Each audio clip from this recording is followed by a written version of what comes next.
cavity green function, so the green function in absence of one of the nodes. And then in the thermodynamic limit, we said that in fact this should be thought as this integral self-consistent equation for this probability distribution.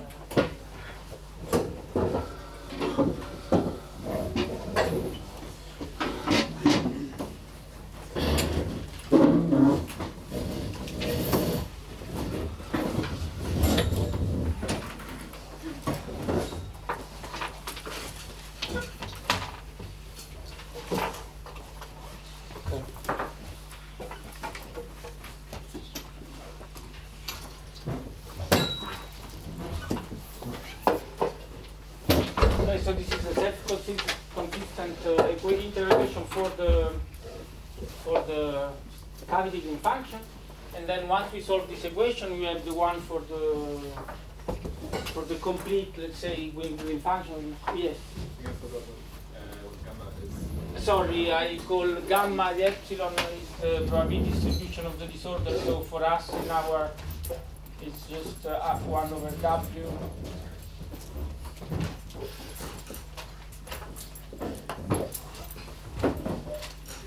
Use the box distribution, but only you can take some other. Okay, so I told you how one can solve it numerically via this population dynamics algorithm, right? You remember? So you represent this probability distribution as a pool, as a set of delta with all the same coefficients.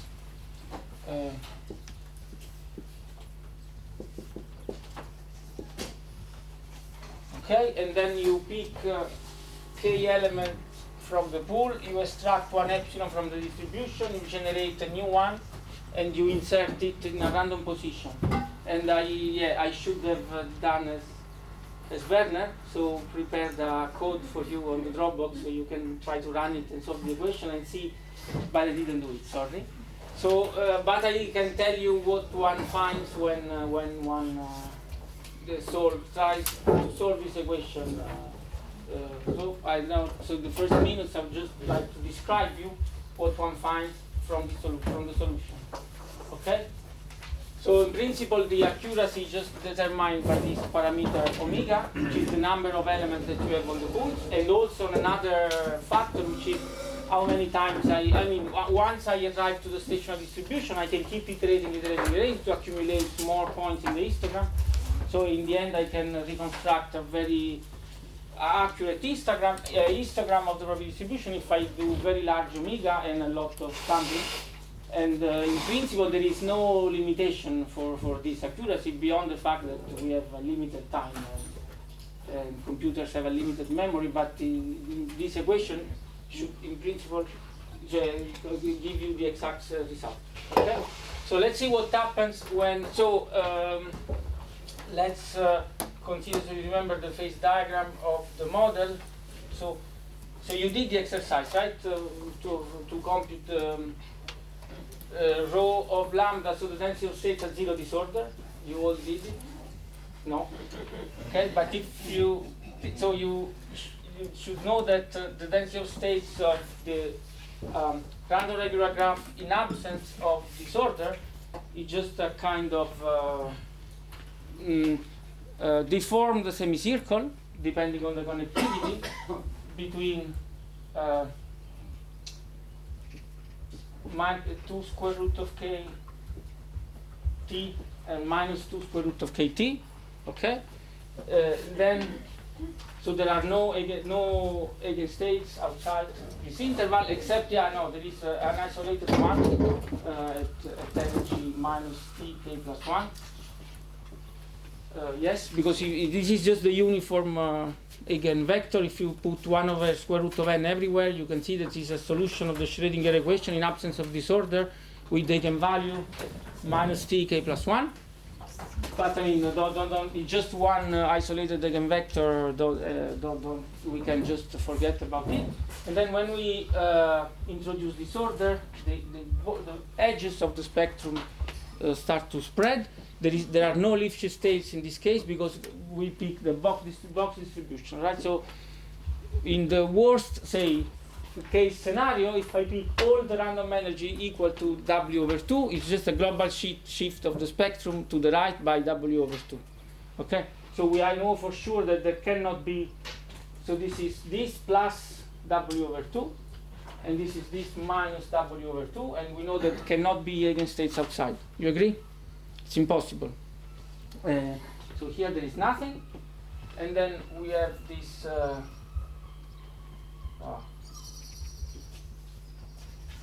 this Anderson localization transition, which is a symmetric dome, which is called the mobility edge, which separates extended from localized eigenstates, and right. And from now on, so it should be symmetric. And from now on, we will just fix the real part of Z to be here, so lambda equal to 0, and increase the disorder. And so we have a transition at WC, where the zero energy eigenstates go from being extended to localized, increasing the disorder. Okay? Yes? So imagine that now we solve this equation along this axis, increasing the disorder. And let's first consider what happens for W small the WC. Okay, so we said that hallmark of delocalization corresponds to the fact that in the limit eta going to 0, so now Z it will be just minus I eta. Okay? Right? So it's the fact that in the limit theta going to 0, we have on every node of the lattice, the green function is stays of order 1, has a finite limit for eta going to 0. Okay? Yes? So at the level of probability distribution, this manifests in this way. So this is okay. So in fact, what we want to study is in fact what happens to the imaginary part of this green function in the limit I0 plus, okay, at 0 energy. So I will draw the probability distribution which I will focus on are in fact the marginals of this probability distribution when I integrate over the real part. Yes, because the physical information that we are looking for is contained in the imaginary part of the green function. Yes? And then I will focus on this cavity probability distribution, but in fact the full ones, the one in presence of all the neighbors, have exactly the same property. So we can talk of one or the other, it's exactly the same. Yes? Okay, so I will consider this marginal probability distribution, which is just defined this way. So P of Mg is just the integral of the real part.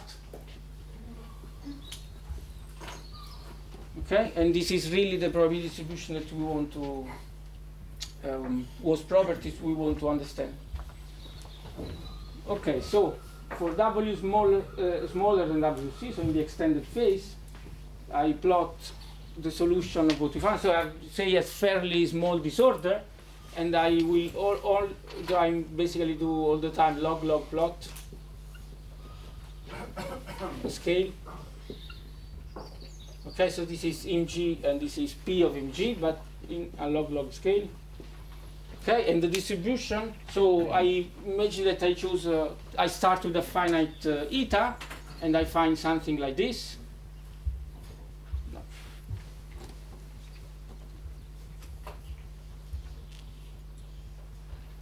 Okay, with the sharp cutoff here at 1 over eta. Why? Let's try to understand, because now if you look at this equation, right?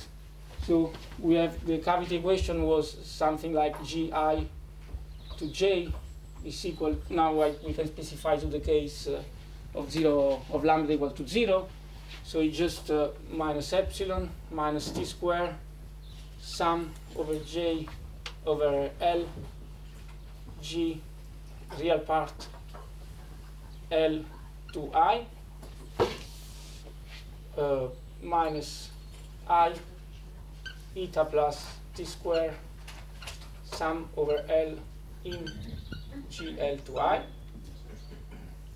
Do you agree? I just wrote the same equation here with different indices, but the same equation separating the real and the imaginary part.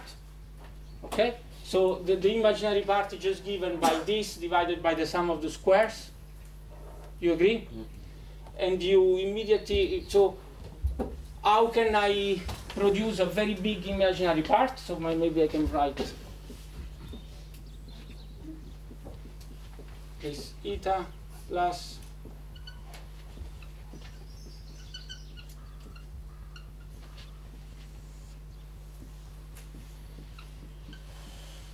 okay, I don't rewrite this. This is the square of this, and this is the square of that. Okay, and how can I produce a very large in G? Basically, what I have to do is I have to ask is that this sum is very small, so this denominator can be made very small, right? Yes, and imagine that if also this sum is very small, and I take the limit of eta going to is small, this at most can become 1 over eta. Okay, so there is a sharp cutoff at 1 over eta, in the sense that in G cannot become larger than 1 over eta.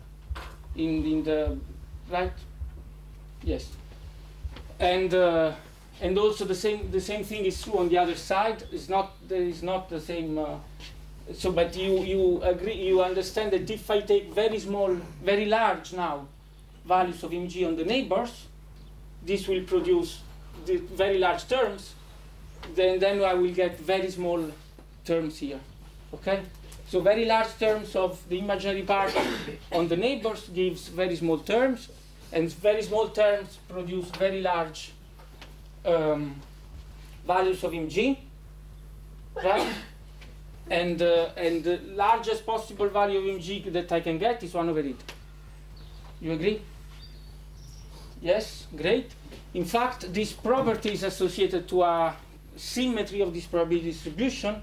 So, okay, you agree that this is 1 over p times this. This is what we call the rho I, so that this local density of states. And this, the probability distribution for this local density of states, so essentially for mg, yes, it satisfies symmetry, which is this one, which in fact, okay, so the question, and then I comment on this, yes? Why does t squared not enter in this thing? Sorry. Why does things not depend on t squared?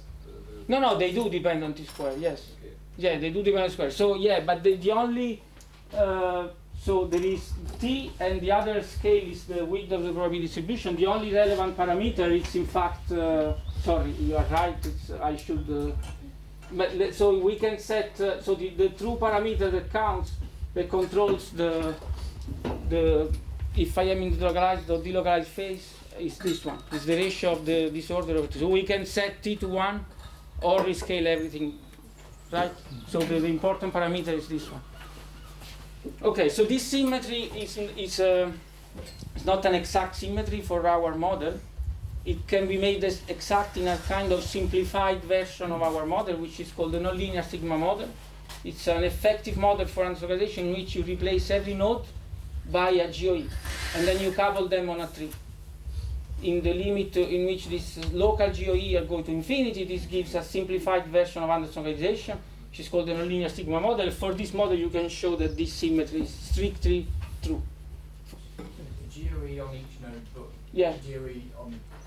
Exactly. You have, so every node is replaced by a huge number of nodes, which are coupled by IID Gaussian elements, very small, and then you couple every inner node of every orbital with another node by Gaussian couplings. Also, so it's coupled GOEs, and in the limit in which the size of this GOE goes to infinity and the size of the lattice goes to infinity, you get this nonlinear sigma model. You can integrate out the disorder using replicas or supersymmetry, so you get a model disorder free, but for which the field is a matrix. Okay. Yeah, and for this model you can show that this symmetry is holds rigorously. In practice, in our model, it's not. I mean, you cannot prove that this symmetry holds, but in practice it does. Yes. So it just says why. So it is clear from the equation already that small elements, so large elements of in G produces very small elements of in G on the neighbors, and the inverse. If I have a resonance, which means that this is very small, so the real part is very small, and I have small values of in G on the neighbors, I can get very, very large value of in G on a given node. So it is more rare, because I don't just need to have large elements of in G on the neighbors, I also need to impose that the real part is very small, otherwise it doesn't work. Yes? So that's why that it goes down. It's much more rare to produce large elements than small elements, and also this is why I have this 1 over rho cube here. Yes? Yes? Why, when you have a resonance, the real part is small? That I mean, just my definition of resonance. Ah. It means just imagine that you don't have this term. This term is the self-energy. Mm-hmm. So it's the contribution of this term is the renormalization of the local potential, right? Due to the neighbors. Yeah. So, but you can think of this as a renormalized local potential, and when it's small, it means in general, if you look at certain value of lambda, it would be lambda minus this. So it means that this is very close to the value of the energy where I'm looking at, so it means that it's a resonance. Yes? Okay. Can you say briefly in the nonlinear sigma model what the intuition is for this symmetry? I have no intuition of where the symmetry comes from. In general, I have no intuition on the nonlinear sigma model whatsoever. So. Yeah. Okay. So now, what happens when we start to decrease eta? Because So what we want to know is what happens to this object, to the probability distribution of the object in the limit eta going to 0. So we start to decrease eta, and so what happens is that this cutoff shifts. Of course, this produces also the fact that this thing will go a little bit down before normalization, but it's on this scale it's barely visible. And for eta going to 0, I converge to a stable eta-independent probability distribution. Okay, so in the end I get something which stop depending on eta anymore. So this cutoff now is, this sharp cutoff has gone to infinity, but the probability distribution does not care about it because it goes to 0 much faster than so it's already extremely small where I have my cutoff. Yes? This goes to 0, I mean, exponentially on this side, in the delocalized phase. Yes? Okay? So I get a distribution which is independent of my regulator. So it means that on every node of the lattice I have a local density of states which is strictly positive in the limit theta going to 0 plus, which is the sign of being of the localization, because you remember this is related to the inverse of the lifetime of a particle created in I. So if I put a particle in I and I wait, it will leave I for sure. Yes? And so the system is delocalized. You agree? Okay. So this is what happens in this case. But of course, this probability distribution is, it's all the moments are finite, and all the moment of in G. Now the question is, what happens when I start? This is a fairly small disorder, far away from the transition, say here, and now we start to increase the disorder and approach the transition. Okay, so just in practice, what does it mean? The fact that there is a stable probability distribution, it means that we can solve this equation without the eta. In our population dynamics mechanism, the algorithm, we can just start from an initial configuration of the probability distribution that has some non-zero imaginary part, with eta already going to 0, start to iterate, and we converge to the black curve. Right? We don't need the eta because the limit is, there is a well-behaved limit, so we can just start by any initial condition with an imaginary part, and we will converge to this stationary distribution. Okay? Yes? Fine? Okay, so now let's increase the disorder. And so this is a certain disorder. now eta is already 0, but I increase the disorder, and what happens is that so what happens is that this probability distribution starts to become broader and asymmetric. Sorry, maybe going this way. It starts when I increase the disorder, the probability distribution starts to become. Still, I have a non-singular limit. I have a well-behaved probability distribution, but as I increase the disorder, it becomes broader and broader, and more asymmetric. Okay? Yes. So that's yes. What do you mean by more and more asymmetric? Yes. So more and more asymmetric, it means that there is a peak here, and then a decay, which is well described by a power law, and a kind of cutoff, exponential cutoff here. And the distance between the peak and the cutoff grows very fast when I increase the disorder, and I go closer and closer to the localization transition. Okay? So let's try to be a little bit more precise. The bending at the end is a fine size effect. No, this already everything is gone. Eta is 0 and n is infinite. So there are no finite size effects. There are, if you want, some finite omega effect you can have when you solve this thing. But let's imagine that we are able to do it at infinite omega, so with infinite precision. Yes. Okay, so let's try to be a little bit more precise. So this means that I have a characteristic scale, and in fact it's a unique characteristic scale that describes my probability distribution. This characteristic scale is this, if you want, is the position of this cutoff, which is called capital lambda, or in some paper it's also called capital NC. If you don't mind, I will use capital lambda, hoping that it's not confused with the small lambda. Yes? And the peak is capital lambda minus 1. Okay? So I have this lambda that grows, and the position of the peak and of the cutoff, they go farther and farther apart. Okay? And this part of the, so we have a maximum at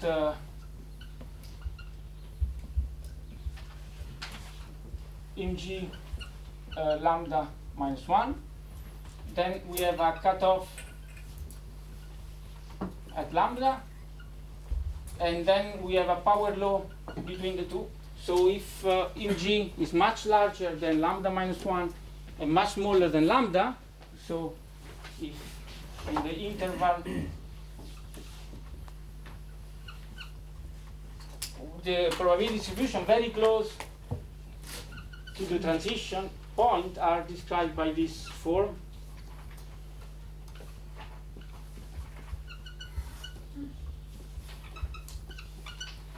Okay? Yes? And you will see that this exponent alpha, I hope that by the end of the day you will understand where it comes from. And then there is a cutoff. And this is it's a stretched exponential function, which describes what happens here. Yes.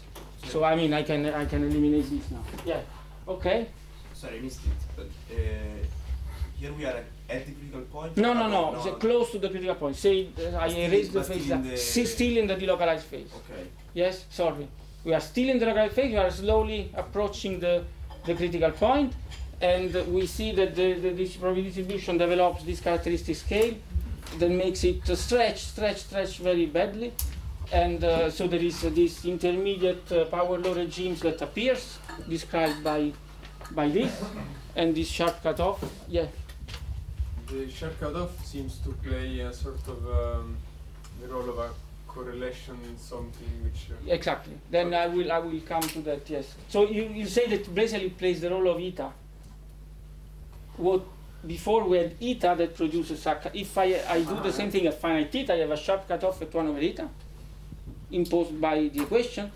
When eta goes to 0, there is a cutoff, but the system naturally finds. Yeah, so it depends on W minus WC. to some power. Yes, exactly. We will come to this. Yes, exactly. So yes, it's a spontaneously emerging scale.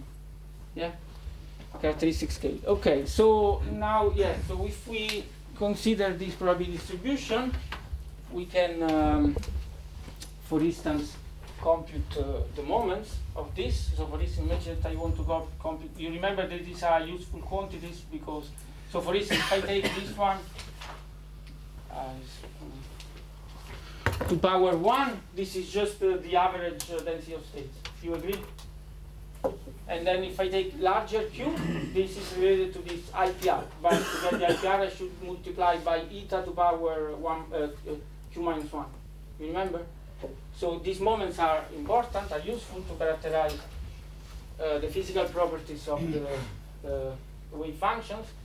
And so basically, I can say this is roughly equal to the integral between lambda minus 1 and lambda of this thing. So C divided by square root of lambda.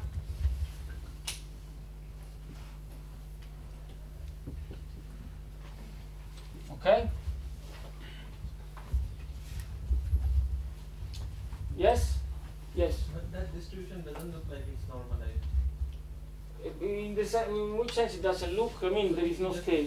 Multiply by d, I mean, imaginary d on both sides and take it bigger. Doesn't look like it's normalized, right?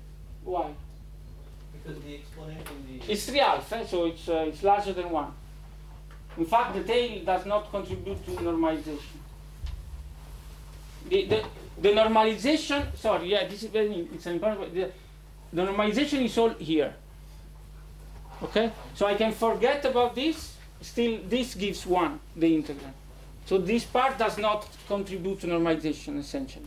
So it does, but for the dominant part, so the bulk, this is a log-log plot. Okay? So basically, if I do it in a non-log-log plot, this corresponds to a huge peak at very small values, and then I have a small tail. Yeah? From the expression, I mean, it's not very clear how you can... Would, I mean, I just have to, it's 1 over x to power 3 half. 3 half. So yes, so it's perfectly fine. You agree? Should it normalize to 1? Yes, it's normalized to 1, of course, yeah.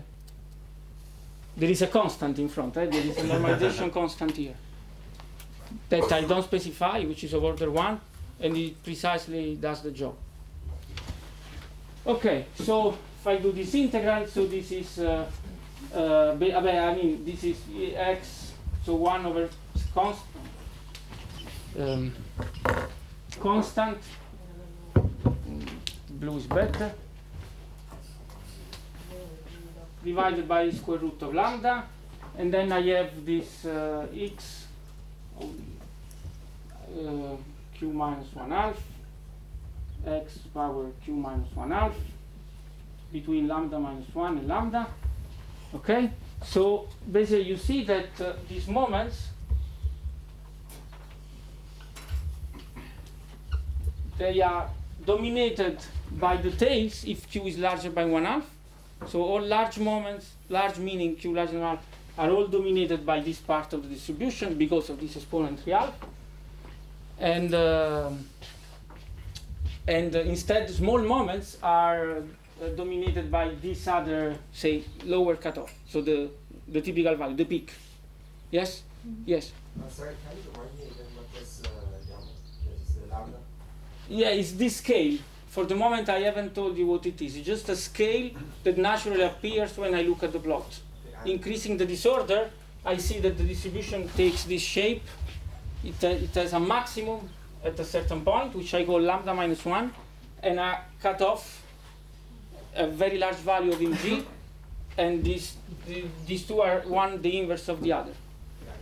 This lambda grows. There is a reason that Yeah, yes, there is a, yeah, the reason is this symmetry that I mentioned before, the fact that this large value of mg are related to the small ones via this mechanism. If you look at this equation, to produce very small values, I need very large here of mg, and to produce small values, I need very small values of mg plus a resonance.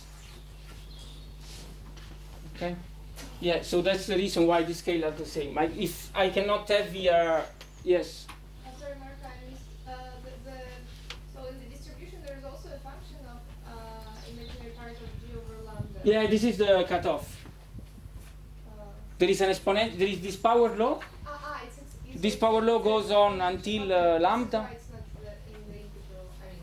Yeah, no, I just stopped at lambda because it's much faster than the power law. It's an exponential, stretched exponential. Okay, so it goes to 0 fast.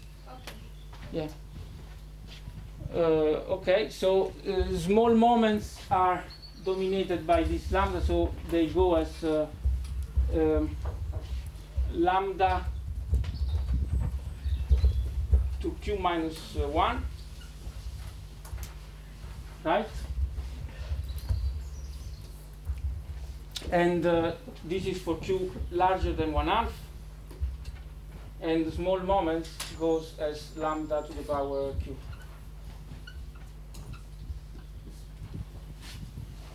Okay? Yes? So it means that, of course, all the inverse participation. Yeah.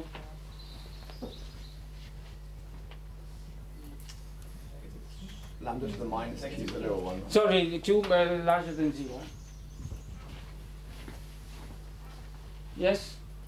Because it's minus lambda q to the minus q in the bottom right. Sorry, what did I do? The second entry is lambda to the minus q. Yeah, sorry. Sorry. Thanks. Okay. Yeah, so it means basically that large moments are dominated by the tails, small moments are dominated by the peak. Yes?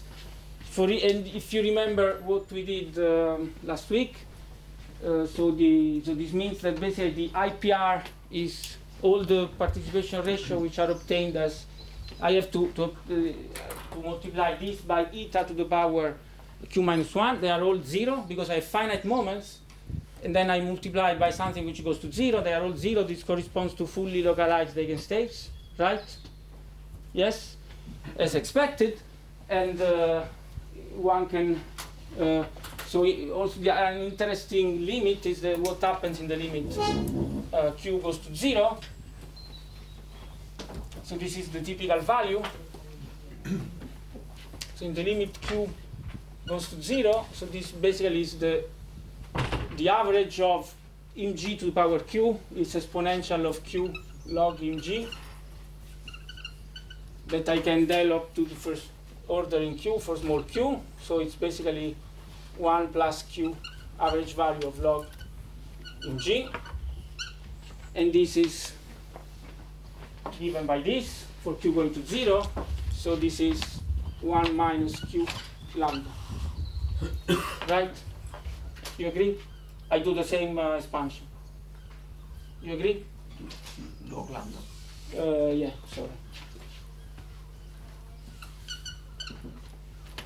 Right? So it gives that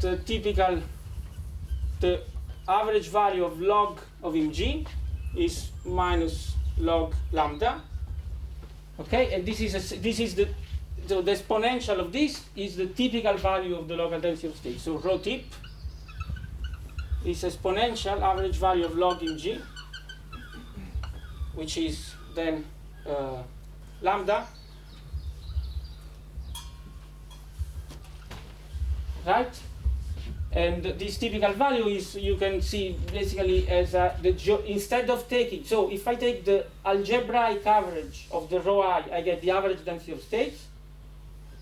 And if I take the geometric average of the local density of states, I get this. So this is the geometric, I mean, if I do, instead of doing, so we have the average density of states, which is 1 over n sum over I in G apart of factor pi, and this rho tip is instead product over I in G I 1 over n, right? This is exactly this. You agree? Average. Okay, so this is the geometric mean, and it's associated to the typical value, and then this is the reason why. So of course, consistently, we pick the position of the peak, of the maximum of the probability distribution. You agree? Yes? And by the way, if you look at this, so if you consider the case q equal to 1, which gives the average rho, this is totally insensitive to this parameter lambda. So now you see why the average density of states does not feel anything of the transition. Okay, if I take q equal to 1, which gives me average rho, I just get something which is completely independent of this scale that emerges and that will diverge at the critical point. Yes? So basically the average value of mg, so this is just a smooth function. It doesn't, it changes a little bit with the disorder, but only via this normalization constant essentially, which is one has to adapt a little bit, but it doesn't change dramatically, while this changes very badly because this lambda is growing very fast when we approach WC. You agree? Yes? Okay, and then what happens if I keep increasing the disorder, get closer and closer to the critical point, this lambda grows, grows, grows, and in fact I can try to measure how it grows, and one finds that it grows exponentially. So lambda is proportional to the exponential of a constant square root of WC minus W. Okay? So this characteristic scale is found to diverge extremely fast when I approach the Anderson radiation transition. Okay? So it doesn't diverge as a power law as one might expect it, but it diverges exponentially. So it becomes really huge, already quite far from the transition. Fine? Yes? Now, let's try to have a physical interpretation of this scale lambda. And as you said, this is related to a kind of correlation to the scale where I have correlations. Okay? So let's try to understand what's the picture. So can I erase the moments? Maybe we'll do the same computation again, but I will ask you the result later. Okay, so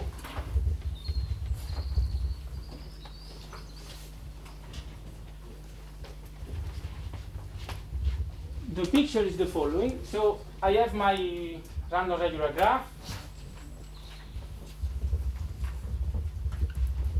Everywhere. So I take the thermodynamic limit, I take a huge sample. So imagine that I have a huge random regular graph everywhere. And I consider a typical eigenstate very close to the critical point of energy 0, very close to the critical point, where this lambda is very, very large. Okay, so I tell you, and then we can check that this makes sense, that a typical eigenstate, psi, so the amplitude, psi square of a typical eigenstate are made like this.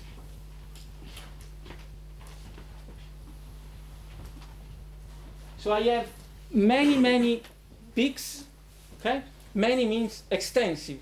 Okay, I have an extensive number of peaks. Each one of the peaks occupy a certain volume, right? Number of nodes on the lambda regular graph, which is precisely this lambda. So this is the volume occupied by one peak. This is the same wave function. These are not different wave functions. This is the same wave function. Okay? So it's several peaks. Each one, on average, occupies a volume lambda. Okay? So how many peaks I have? I must have n divided by lambda peaks. Do you agree? Just because if each peak occupies a volume lambda and I have n nodes, the number of peaks just given by n divided by lambda. You agree? Yes? And the typical distance between the two nearest neighbor peaks is log lambda.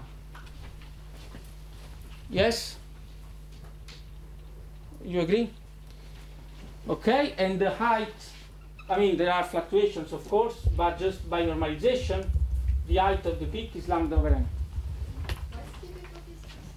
Sorry? Why is the typical distance? No, that's what I'm telling you. That's the physical interpretation of the... You agree and No, yeah, you are right. You don't agree, so I'm telling you. Okay.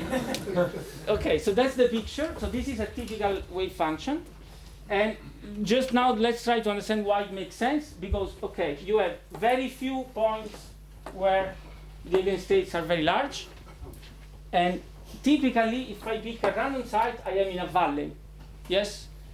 I am in a valley, and in a valley, so I'm in here, and this is thing. It's like having a localized eigenstate exactly at the critical point. So it means that they go down as k to the minus r, the distance from the peak. So it means that here in the valley, the amplitude are of order 1 over lambda. So basically, almost everywhere, I have amplitude of order 1 over lambda, and on few nodes, I have very large amplitudes. Okay. I mean, this is a very schematized picture of the eigenstate. It's not really like that. I mean, just to try to make a little bit sense of this probability distribution. And if you look at for instance, the IPR, which is sum over, you remember sum over all I psi I squared. This is dominated by the peak. So this is essentially lambda divided by n. Okay. So K is the connectivity. Minus 1 is the branching ratio of the RLG. You remember this is the minimum decay that I need to ensure normalization. Otherwise, the number of neighbors grows faster than the amplitudes, and I cannot normalize them. Yes. So basically, it's like having this separately. Each one of these peaks would be a localized eigenstate at the critical point, and they form resonances when the disorder is on the other side, so they become resonant, but an extensive number of them become resonant. Yeah? So the wave function is fully delocalized, but it's completely different from a plane wave. You agree? So that's the picture that emerges from this probability distribution. Yes? In fact, there is an exact formula that gives, so it's true that what I show to you is how to compute the IPR at infinite n. So the IPR goes to 0 for n going to infinity, but within this supersymmetric formalism and nonlinear sigma model, you can in fact show that. I mean, it's very complicated. If you are interested, you can ask me later. But there is you can compute the 1 over n value of the IPR, even if the system is fast. So the first correction to the 0 value, to 0 asymptotic value, and you can show that this is 3 rho I square divided by average rho I square. And if you remember what we computed from the moments, if I do this computation, this is precisely 3 lambda, basically of order of lambda over n, which is precisely what we find here from this description. Okay? Yes? But allora the nonlinear sigma model describes the model in 2 dimensions. Sorry? The nonlinear sigma model describes. No, the nonlinear sigma model you can do it in every dimension. So it's very useful in 2 dimensions because the nonlinear sigma model basically you replace every node of your tree via GOE. So everybody's connected by Gaussian, and then everybody's connected by Gaussian, but then you pick the lattice that you want. Okay. Okay? And on the beta lattice, you have. On the beta lattice. Yes, exactly. So you basically you have the same kind of cavity equation for the nonlinear sigma model, but now it's a disorder-free model because you can integrate out the disorder. It's more simply than what, and in a simpler way, and you get a saddle point equation for your order parameter, which is a matrix now. And okay, so in this formalism you can get so this is precisely what you retrieve. So just to tell you that this makes sense, okay, with what we found from the distribution. Yes. So basically this is the shape of a wave function. Now, if I said this is the result of many resonant eigenstates, which are almost localized, but they become resonant on the other side of the transition. I can see it in this way. So this is the reason why the energy level are hybridized. So I get this spectral rigidity, but I can also easily understand that this spectral rigidity I get, it's not the same that I get for a GUE randomized. So I have very strong deviations from GUE. I get a GUE universal value only if I look at very a finite number, an infinite number of states, but not all the spectrum. Yes? So the GOE correlations do not extend to all the spectrum, but only to a finite width, okay, of it. Yes? Because these are very different from plane waves. So the argument based on level repulsion doesn't really apply here in the simplest, naive way that we used it last week for plane waves. Yes? Okay, so if I just look at neighboring gaps, I still find GOE universal correlations, but if I look at more complicated correlation functions, I start to observe deviations from GOE. Yes? Okay, so that's what happens in the delocalized phase, and then when we hit WC, this basically diverges. Yes? Lambda diverges, so it means that there is no stable limit anymore. I have to put back my imaginary regulator and see what happens. Okay? Can I erase it? Can I erase? Yeah. So now let's go to the other side of the transition.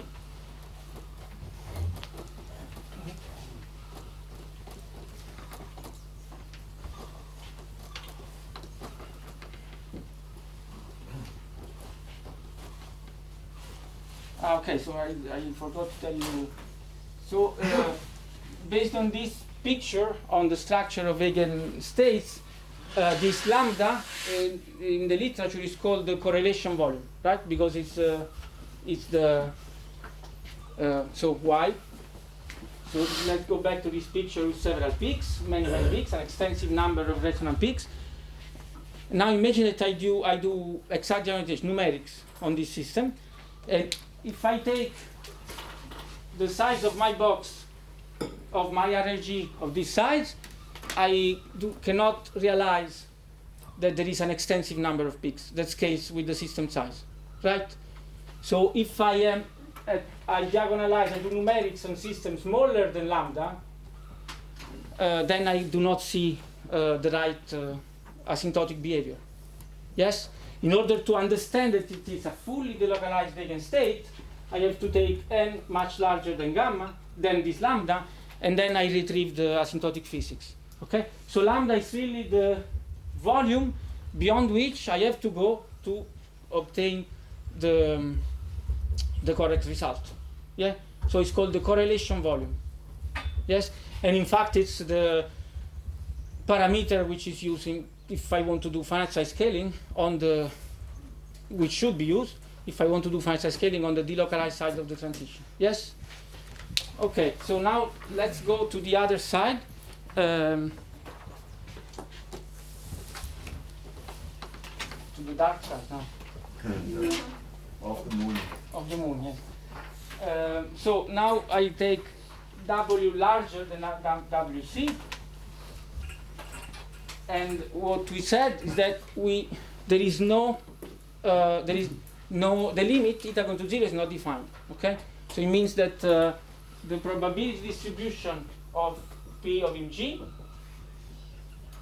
again I use a log-log plot, has a singular behavior in the limit eta going to 0. So now we choose a finite theta, and what this distribution looks like is very similar to what we had before.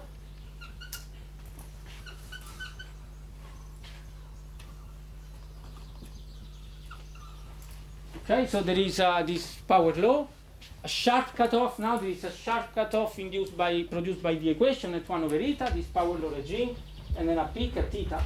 Okay, so basically what happens is that I have this theta that I put in the equations that plays the same role as lambda, very similar role as lambda, but it's not self-produced by the system. Just I have to put it to regularize the behavior as small eta. If I take a smaller eta, so now this is eta, and then I take eta 1 smaller than eta, I just find the same distribution, but exactly the same, just rescaled. So now I have 1 over eta 1, and this peak is over the eta 1. Yes? Yes? And if I keep taking another smaller eta, I keep I have the same thing, right? So there is no limit. There is no stable probability distribution in the limit eta going to 0. Yes? So the symmetry you were mentioning before is a symmetry which is in all the phase diagram. What symmetry? P of rho. Yeah, okay. This symmetry is exact only for nonlinear sigma model, yes. Yeah, but I mean also. Yes, here we have the this same is an scale as approximate before, so- symmetry which more or less works, yes, in all the phase diagram. Yeah. Okay, so that's so basically we have the kind of same probability distribution, but there is no characteristic scale. So the I need to put this cutoff to regularize the probability distribution. Otherwise, I cannot take the limit theta going to 0. Okay, so this means that on most of the nodes, the imaginary part of G, this is a log-log plot again, log-log. So if I do it in a non-log, just a regular linear scale, this basically gives a huge peak here, meaning that almost all the nodes, okay, in G is over the eta. So all the nodes in G basically will go to 0, and I have fewer and fewer nodes where I can get very large values. Okay, so I can write again the probability distribution, but basically it's the same of what we found before. It's now just that the role of it's another. I mean, it's a normalization constant which depends on eta and on the disorder. Basically, it's mg, sorry, 1 divided by mg to the power 3/2, and then there is this sharp cutoff at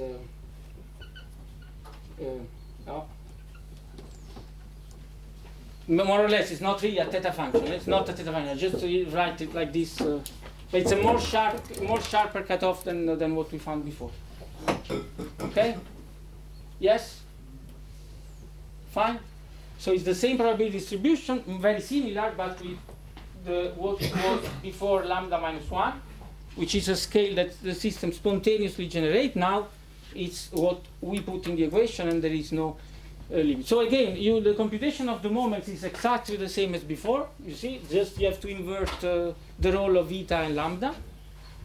So I don't remember exactly, but I think mg to the power q is given by, so it should be eta to the power q1 minus q, and eta to power q, right? This is for q larger than 1/2 and for q smaller than 1/2. You agree? Yes? And then, so you see immediately, so that, for instance, average value of mg, which is rho of 0, so the average density of states at 0 energy, this is just of order 1. Okay, so again, the average density of states does not fill at all the transition. It's just a smooth function across WC. And if I consider this IPR, IQ, which is eta power q minus 1 mg to the power q, there is, you remember, there are these gamma functions in front, and then you have also to normalize by rho of 0, but this is proportional to, again, order 1, right? Because you have eta to the power q minus 1 times eta to the power 1 minus q, and this is order 1. Yes? So all the large moments are dominated by the tails, but the probability distribution is built, I mean, it's not built, it's done in such a way that all these large moments, taking into account the prefactor of the tails, they are all of order 1. So this corresponds to what we knew of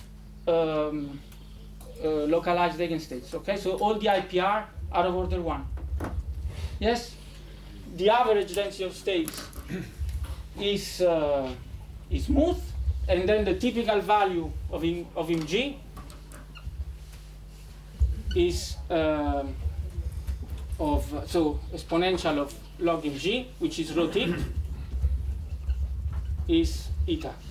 Okay, So this is the value, the typical value is the value of the density of states that we typically find on a given node. And it goes to 0 with the regulator that I put.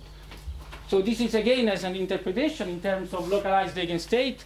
It's the same drawing, but now with just a single peak, okay? If I do the same drawing with a single peak, that's what I find, yes?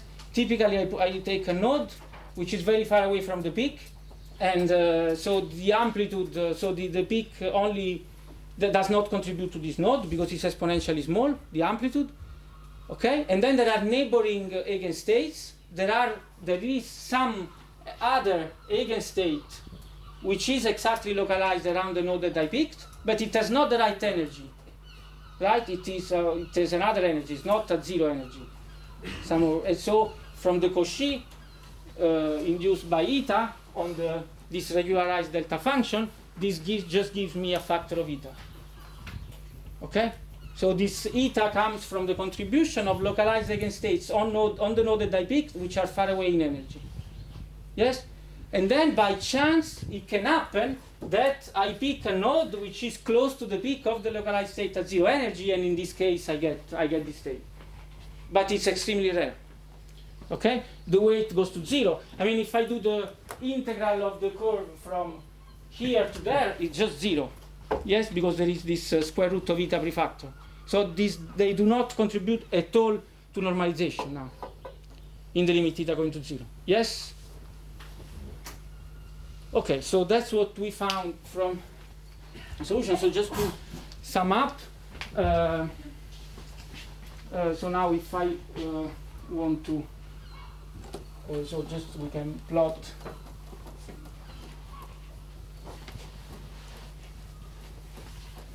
on an axis. I put here the disorder WC, W. I have a critical point WC. Okay, so what we found, we have this spontaneous scale lambda, which appears and diverges extremely fast, diverges exponentially at WC. The inverse of lambda is this rho tip, is the typical density of states, which goes to 0 as 1 over lambda, so it has an essential singularity here. And basically this is the diffusion coefficient or the DC conductivity, sigma, and the IPR on the other side of the transition, they are all finite, and they have a finite jump at WC. This is, for instance, E2. And on the other side of the transition, I didn't tell you, but one can also define a correlation length. I hope we can talk about this. This is psi log. The divergence is a power law, and I didn't tell you yet, but I hope that I can tell you next time about it. Okay? Yes? So if yeah. So just to see if I understand correctly. Yeah. So when you increase the disorder, like from 0, then like the wave function go from 10 wave to like peaking multiple Yes. sides, and then above the transition is there's one peak. Sorry? Above the transition there's just one peak, exactly.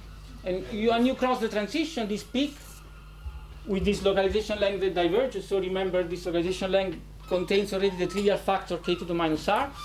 So I have critical peaks, say that they decrease exactly as k to the minus r, that become resonant. and you can see this through the IPR, like different. Yes. Okay, so I missed something.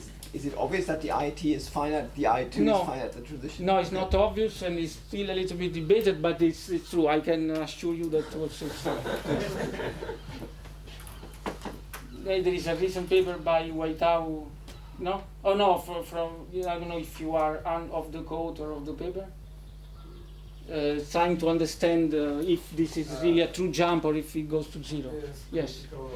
But I mean, it's a true jump. For the Anderson model, it's a true jump. Okay, so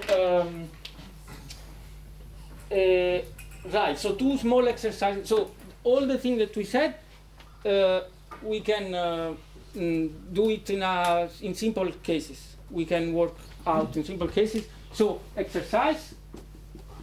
Find this probability distribution for W over T going to infinity.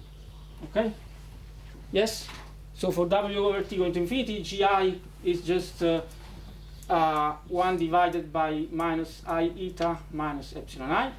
So I have a real part which is epsilon I and divided by epsilon I square plus eta square. And then I have an imaginary part which is eta divided by eta square plus epsilon I square. Okay? And I just, so I mean, it just, a change of variable compared to the probability distribution of your disorder. So you just have to find the Jacobian, right? And I mean, okay, you can do it for the real part, but it's not very interesting. Do it for the imaginary part. You could do it with the full this Cauchy-like function, but it's simpler to do it. To focus on this part of the distribution. Yes. So far away from the cutoff. So you see that to go to the cutoff you need 0 energy. You agree? So you produce 1 over eta. But as far as epsilon is not close to 0, then you can forget this eta. Yes? Yes? So basically P of, so in G is basically 1, it's eta divided by epsilon I square. And which is essentially, if you look at this, now in the limit eta going to 0, in the same approximation, this is just real part square times eta. Okay, so you just do the Jacobian of this, and you find a probability distribution that it has exactly this characteristic. In fact, it starts sharply, there is no this part, it starts sharply later, then it has just this power law, because just the Jacobian of the box.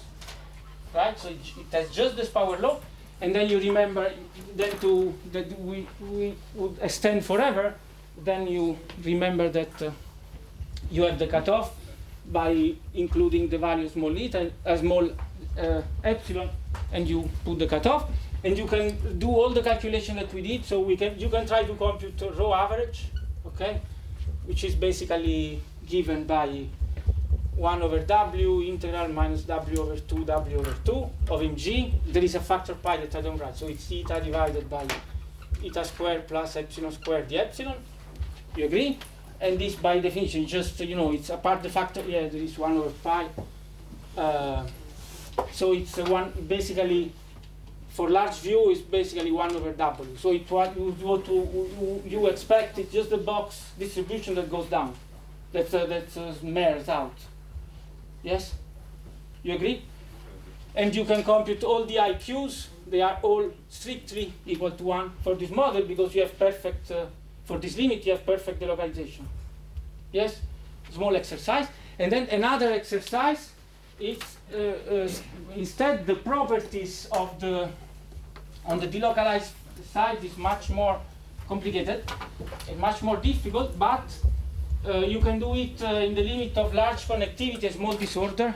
Okay, so if you take k much larger than 1, yes, large connectivity, then you can obtain the probability distribution of mg, basically by applying the central limit theorem. So you have the gi on every node. Now we can forget about cavity non-cavity because a large K having all the neighbors, so all the neighbors but 1 is the same.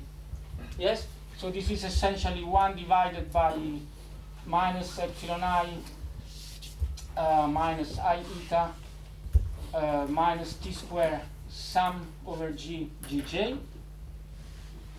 And I can use the central limit theorem for this. So I can approximate this by k times average g that I call small g. Okay, I call small g average of g, which will have a real part and an imaginary part. In fact, the real part is 0 by symmetry, so I just have this. And this is the advantage of taking 0 energy. This would not be true at non-zero energy. Okay? And so this gives you, again, by just the probability distribution. So you have a self-consistent equation for G that you have to determine by computing the average of that. So you fix G average, small g, and then you have the probability distribution just by taking the Jacobian, the change of variables with the distribution of the disorder. Okay? And you can see that it has, so I mean, a very small disorder, you find all the properties of a GOE matrix. So you find the semicircle law if you do it a different lambda, and you find the IPR is exactly 3 over n if you do the computation, which is exactly what you expect for random eigenvectors on a sphere, right? Because the IPR is the average of the moments of the event to power 4, and if they are completely uncorrelated, this is 3 times psi 2 average square. So it's 3 over divided by n. And you find all this as mole disorder. So in mole disorder, large connectivity, this model behaves like a GOE. And then when you start to increase the disorder, you start to find deviations from GOE, and you find that the IPR start to, so the IPR I2 behaves as 3 divided by n at very small disorder, small compared to k. So W much larger than, much smaller than T divided by k. And then it starts to increase at W square with some prefactor. I mean, the exercise is on the notes, you can look at it. Yes? Okay, so you have this I2 times n, which is 3. This is the EOE universal value. Then it starts to go up as W square. And then we know that close to WC, this will be lambda divided by n, with this huge lambda prefactor that diverges exponentially at the critical point. Yes? I mean, this regime is too difficult, but you can study this regime with this exercise, okay? Yes? So the solution is on the notes if you are curious. It's not very difficult. Okay, so now. Marco, Yeah. here, the trick when you take a large K is that you say that if I suppress one Nebon, Yeah. that then change nothing. Yeah, because this is part of the trick in the sense that I'm confusing cavity and non-cavity green function, and the main thing is that I use the central limit theorem for this. So I say that it is I just take the average of this object. There are fluctuations which I can show that they are subleading compared to the fluctuations of the energy. In fact, that's the, yeah. Okay, so now let's study what happens. Let's now try to study analytically what happens. So what I told you up to now is basically when we solve this equation with population dynamics numerically, and now let's try to understand analytically what happens when I approach WC from here. Okay, this is, I mean, what was in the famous celebrated paper of Abu Shakra, Towles and Anderson on 73. So basically, I will just go through the same steps of the paper. So again, all the calculation really in full detail are on the notes. This part is not yet on the Dropbox because I put it on the Dropbox. So maybe I will skip some of the steps, but you can find everything on the notes, okay? But I mean, the important thing is the conceptual starting point. So the conceptual starting point is that when we are here, we have seen that this P of Mg shifts to 0 with eta, yes? Most of the sites, Mg is of order eta. So almost everywhere, Mg is very small.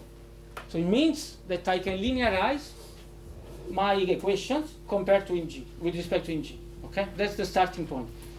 So here I can linearize the equation compared to Mg. And this is basically the definition of the localized phase. If I can linearize the equation, then the localized phase is stable. If I cannot, the localized phase is not stable because remember what I told you. On the other side of the transition, you don't have to put an eta, you just have to start from an initial condition that contains some imaginary part, and the system will naturally produce it. Imagine that you have an Ising model. You remember we said that this is exactly the same as spontaneous symmetry breaking with an external magnetic field.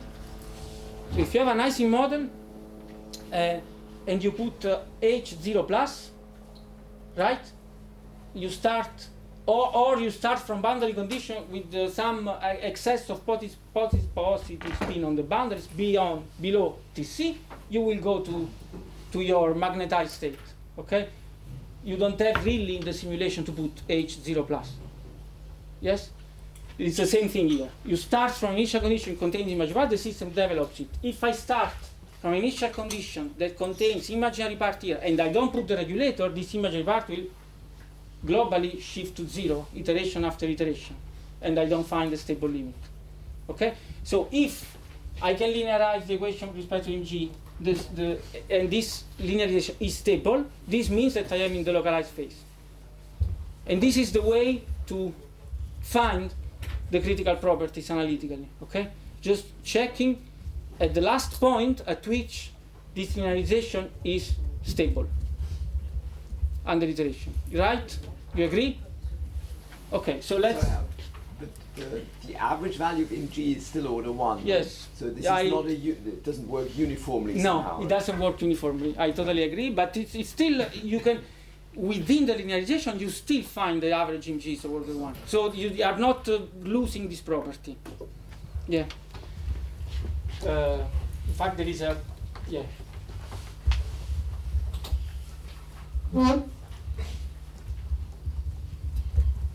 Okay, so so now if I linearize the equation with respect to Mg, so we have that Gi to j is 1 divided by minus epsilon I minus t square sum over L G L to I minus I eta plus, so I mean I put theta here, but in the next, I mean if you really want to have Mg, you have to keep it and linearize. If you, as I will do, just check the stability, you can forget it. But if you keep eta, then you still have the correct value of average rho. But now I drop it. Sorry. Real part, imaginary part. Okay, then I can, sorry, I write it like this. And then I have this square plus this square. So I have the real part and imaginary part, and now this is very small. So eta is going to 0, and Mg is going to 0 naturally. Okay, so this is very small. Okay, so I can write an equation. Now I define it as, just to simplify the notation, G I to j plus G at I to j. So this is not the Fourier transform, it's just the imaginary part. Yes? So I don't have to write re G Mg every time. And so I get the equation for the real part. It's just 1 divided by minus 1 divided by epsilon plus t square sum GL. And I have the equation for the imaginary part. Okay, so the imaginary part is this square times this, right? And so it's basically 1 over d squared is Gi to j squared.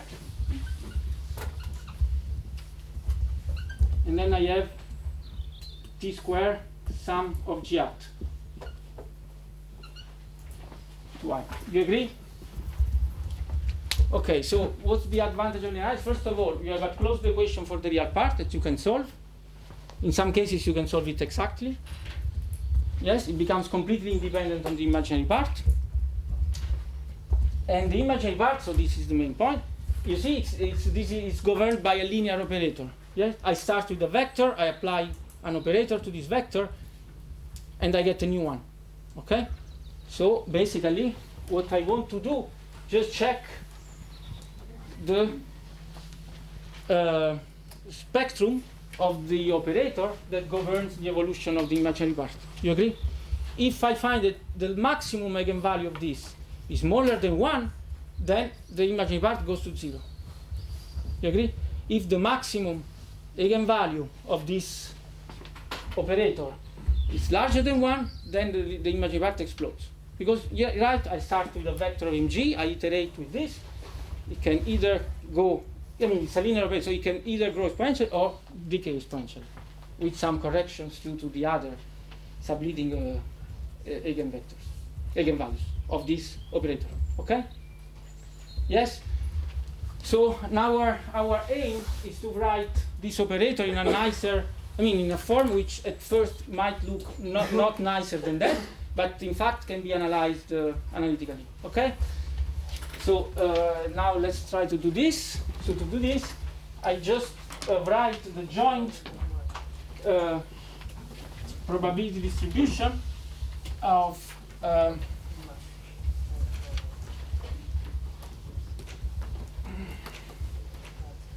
Okay, so the joint probability distribution of G and G hat. Okay, so I just have to integrate, so I have to pick a random energy, right, and then I have to look at k neighbors. So I have the GL, the G hat L, P, GL, G hat L, okay? And then I have these two delta function to impose, right? G plus 1 divided by epsilon plus T square sum GL. And this other delta function, which is G hat minus G square, T square sum G hat L. You agree? Okay? So now, next step is to consider the Fourier transform of this, or Laplace, it's the same, but only compared to the imaginary part, because you see this, this only enters linearly here. Okay, so I can write this as dq divided by 2 pi exponential iq g hat minus g square t square sum g hat L. Do you agree? Okay? This delta function, and then I can write this P as integral dql divided by 2 pi exponential I ql g at L P at GL QL. Okay, so this is just the Fourier transform or Laplace of P, but only compared to the imaginary part. You agree? Okay, so now I can put this inside the product, and this gives, so this term together with this term, you see, gives me exponential I G at L, which multiplies QL minus G square T square Q. You agree? Inside the product. You agree? This gives me a delta function of QL minus G square T square Q. And then I can integrate over QL. Here. You agree? So G is a vector. Sorry? G is a vector. G is, no, sorry. This is the probability, the joint probability distribution of the real part, the imaginary part of G that I call small g hat. Yes. So these are two real variables now. Yeah, but I mean, for fixed E, I have to pick L of them. So it's exactly like, it's the same equation that we wrote at the beginning, the self-consistent equation for the probability distribution, but now separating real part, the imaginary part, and linearizing. It's exactly the same equation. Yeah, but my question is I fixed? Which is I? No, this is in the n to infinite limit. Averaging over all disorders, so every node is exactly equivalent to all other nodes. Okay, it's exactly the same thing that we did last time. So we go from a specific realization when we have this equation locally to implementing them averaging over disorders in the thermodynamic limit. So this gives just a self-consistent integral equation for this probability distribution. You agree? So GL is GIL? Why? I mean, I can call the labels as I want. So I call them G and G hat. So I eliminate these indices here, and I just call this GL. Yeah, just renaming the, because now there is no space anymore. It's in the thermodynamic limit and averaging over the disorder. It's the same delta for all the QLs. No, every. The last step, sorry. The last Yes, step, it's the all same QLs delta are for the equal. QL. Yes, exactly. And, yeah, just because this is linear, that's why it's useful to linearize. Yes? Can you just say again what you did in the last line? I blinked and I missed it. Yeah. Okay. I'm sorry. Sorry. Don't blink. So this delta function I write in this way. Yeah. Then there is a part which just gives me the Fourier transform of the probability distribution, which I keep like this. Right. And then this part I put into the product, because it's a product over IL. I put into the product. I do the Fourier transform. I write this as the inverse Fourier transform. This, and then I retrieve delta function, integrating over the GL, and now I can also integrating over the delta function over the QL. And so I get that P hat of G and Q is the integral over D gamma epsilon product over L dgl, right? P hat of gl and g square t square q times this delta function. And I changed color for no reason, just because the blue doesn't work. So there is no specific reason why. Okay, so that's I mean now. Yes, great. So this is our joint probability equation for the joint probability distribution of G and G hat.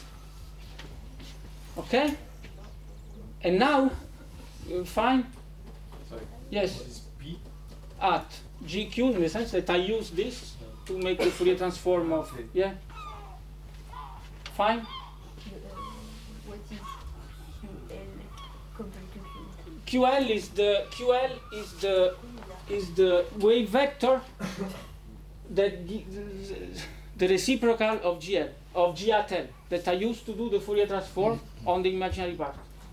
For each P of GL and G at L, I introduce a Fourier transform on the second argument, which reciprocal variable QL. But now it disappeared, QL completely disappeared because I use the delta function. There is no QL anymore. There is GL but no QL. Okay, so now we use the information that comes from the physics. And you remember the physics told us that this imaginary part of G develops a power law tail, right? So I look for solutions of these equations, which are a large G hat. Okay, so it means that Q much smaller than 1, the Fourier transform. I look the solution of this equation of this form. Not I, this was Anderson, I would never thought about it. But this is P0 of G plus a function of G divided by G to power 1 plus beta. So I look in the limit of very large G solution of this form, which means that P hat of GQ is P0 of G plus F of G Q beta. Right? A small q, small q. Fine? Yes? And just, it's an ansatz. This is an ansatz that I put into the equation and I check if I find a solution. You agree? Sorry, I have one thing. Yeah? Didn't it start when G hat was small? Why? I mean, maybe Yes. I linearize, yeah, you're right. I linearize compared to, but remember that there is this global scale, so everything shifts with theta. yes. So now I find a solution of the linearized equation, which has this power law. So there are very large elements. They are cut off at 1 over a, so in principle they become as large as I want, but they become less and less.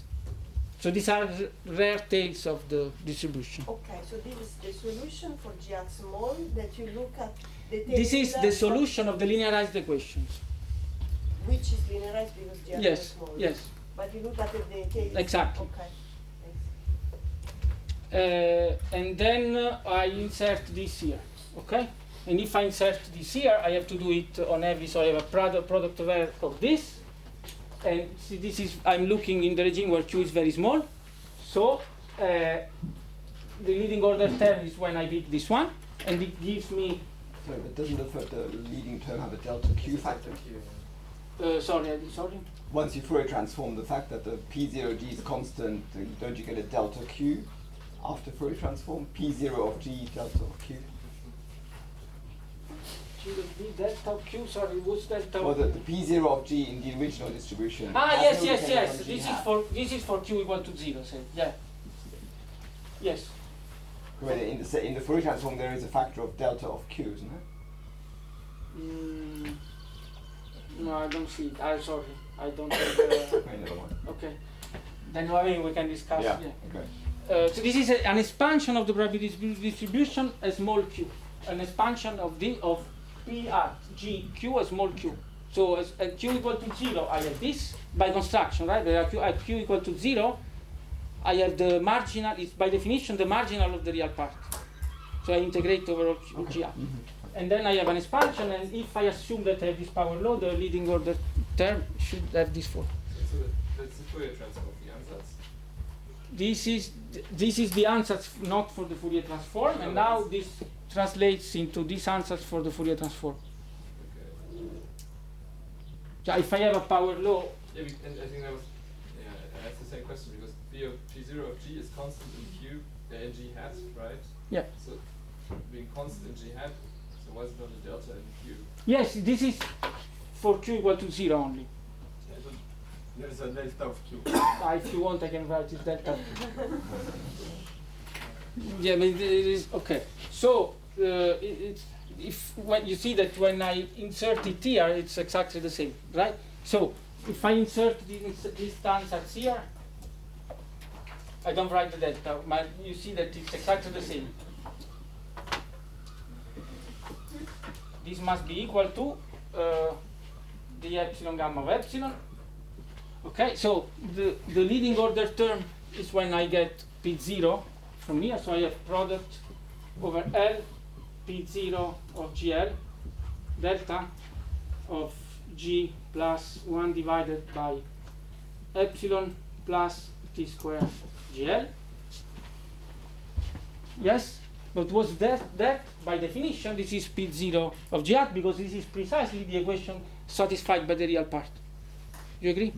So if I want to write the probability distribution of the real part alone, which you remember in the linearized regime satisfied the closed equation, this would be exactly the equation that I write. So this is exactly this. You remember? You agree? So this term goes away. And then I have to put one of these in the K product. And so the first order in Q is I have K choice to do this. And then this gives the epsilon gamma of epsilon. Now I have the product for L, which goes from 2 to K, because the first one, this is the GL P of GL. Right? Then I have the delta function.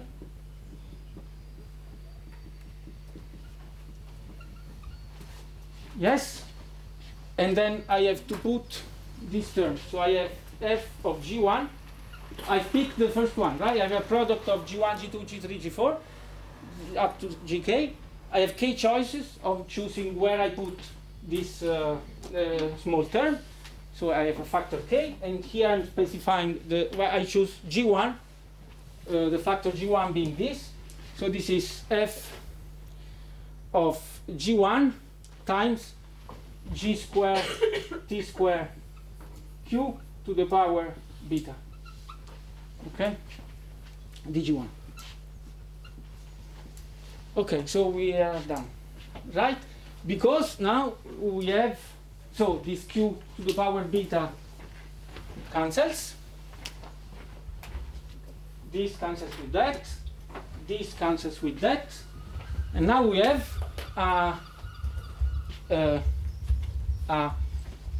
basically f is an eigenvector of eigenvalue 1 of this integral operator, and we just to see if the localized phase is stable, we just need to check if there is a solution of this equation with eigenvalue 1. So we must have that the largest eigenvalue of this integral operator is smaller than 1, otherwise it's impossible. Yes? So all the problem that we are left with is the time. Yes. So, okay, so I just rewrite this so we can start from here next time. So all the problem we are left with is just finding the largest, so I mean, beyond the computation, they are not really important. Just the conceptual thing is that we just,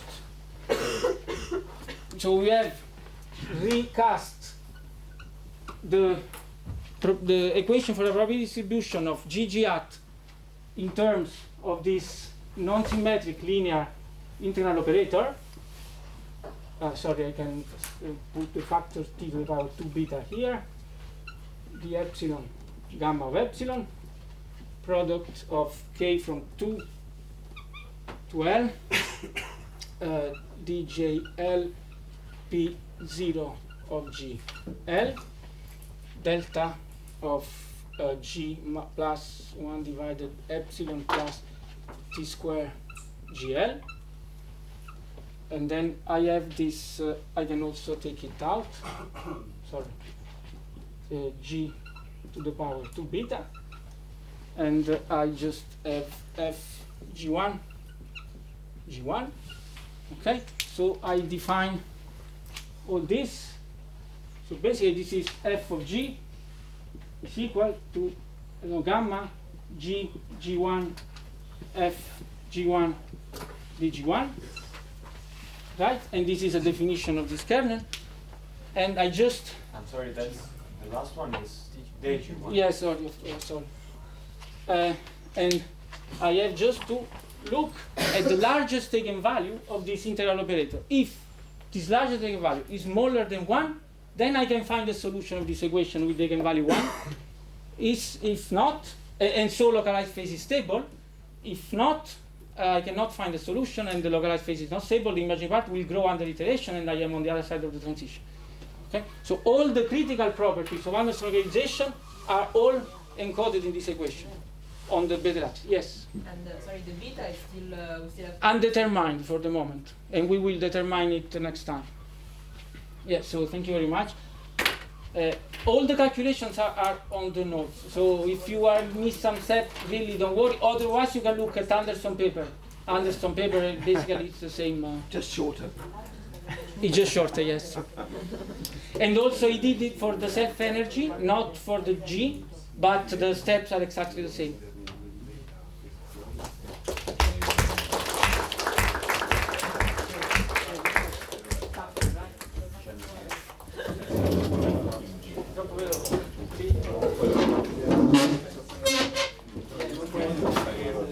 Sì.